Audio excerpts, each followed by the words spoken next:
হরে কৃষ্ণ। সবাইকে জানাই নমস্কার।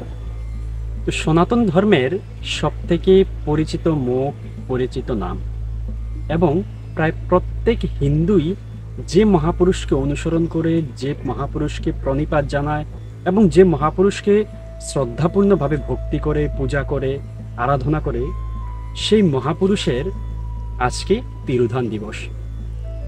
হ্যাঁ, আমি ত্রিকালদর্শী শিবকল্প মহাযোগী শ্রী শ্রী লোকনাথ ব্রহ্মচারী বাবার কথাই বলছি। আজকে সেই মহাপুরুষের তিরোধান দিবসে আমরা সকলে চলুন তার শ্রীচরণ কমলে সশ্রদ্ধ প্রণতি নিবেদন করি। আজ তার এই মহাপবিত্র মহাপুণ্যবান তিরোধান দিবসে আমি আপনাদের নিকট তার একটি পুণ্যবাণী পাঠ করে শোনাব। আপনারা সকলে কৃপাপূর্বক শ্রবণ করবেন। বাবা লোকনাথের একটি বাণী হচ্ছে, সত্যের মতো পবিত্র আর কিছুই নেই।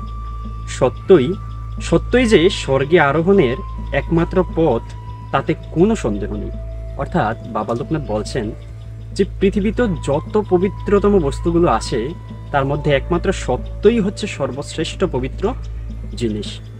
আর সেই সৎ পথে চলা, সততা, সত্যকে জীবনে ধারণ করা, সেটি হচ্ছে এত পবিত্র যে তার মতো পবিত্র আর কিছুই নেই। আর এই সত্যই স্বর্গে নিয়ে যাওয়ার জন্য আমাদেরকে একমাত্র পথ, তাতে কোনো রকম সন্দেহ নেই। আশা করি আপনারা সকলে বাবা লোকনাথের এই বাণীটি বুঝতে পেরেছেন। বাবা লোকনাথের বাণীকে যদি আমরা জীবনে ধারণ করতে পারি, তাহলে আমাদের জীবন প্রদীপের আলোর ন্যায় উদ্ভাসিত হবে, পুষ্পের ন্যায় প্রস্ফুটিত হবে। তাই বাবা লোকনাথের বাণীকে আমরা সকলে জীবনে ধারণ করব, তার পথ অনুসরণ করব।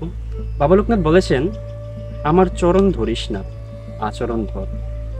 তাই বাবা লোকনাথ যেই পথ অনুসরণ করেছেন, আমরাও সেই পথ অনুসরণ করব। সকলে ভালো থাকবেন, ভালো রাখবেন। হরে কৃষ্ণ।